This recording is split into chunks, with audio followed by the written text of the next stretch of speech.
दानापूर एक्सप्रेसच्या पॅन्ट्री कारमध्ये बेकायदेशीररित्या मालाची विक्री करणाऱ्या ठेकेदाराच्या लोकांची पॅन्ट्री कारच्या विक्रेत्यांशी बाचाबाची झाली। प्रकरण इतकं वाढलं की नागपूर रेल्वे स्थानकावरही त्यांच्या जोरदार हाणामारी झाली। प्रकरणी तक्रार आल्यानंतर आरपीएफनं मारहाण करणाऱ्या 4 तरुणांना अटक करून तुरुंगात पाठवलंय।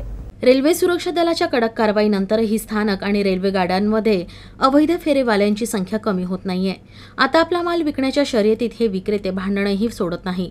दानापूर सिकंदराबाद एक्सप्रेसमध्ये असाच प्रकार उघडकीस आला। बेकायदेशीर विक्रेते आणि पॅन्ट्री कार कर्मचारी यांच्यात जोरदार हाणामारी झाली। यामुळे नागपूर रेल्वे स्थानकाच्या फलाट क्रमांक 2 वर काही काळ गोंधळ उडाला होता। बैतूल ते नागपूरपर्यंत पाणी, कोल्ड ड्रिंक्स आणि ताकासारख्या पेयाची विक्री करणाऱ्या अवैध विक्रेत्यांचा पॅन्ट्री कारच्या कर्मचाऱ्यांशी वाद झाला।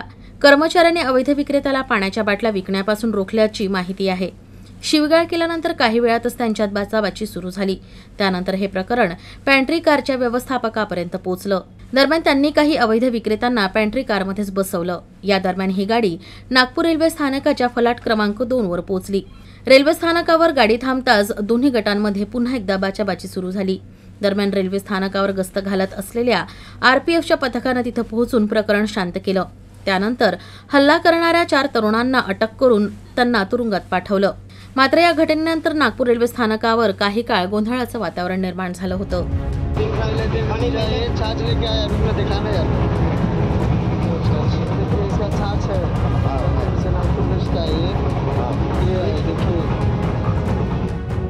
भरता आ गया है। अरे भरता हो, तू कुछ नहीं कर पाएगा। मैं तेरे को कभी तेरी इतनी इज्जत करता हूँ ना, उतनी किसी की नहीं करता हूँ।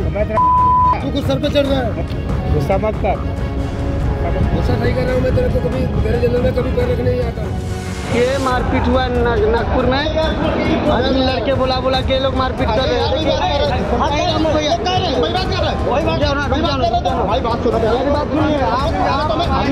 आपको अकेले आना चाहिए था। अकेले आप 4 लड़के लेके आए ना, कसम अकेले आ जाइए।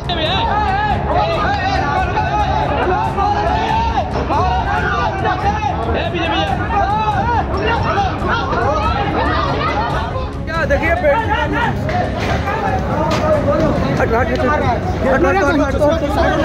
ये सब भैया मार रहा है। देखिए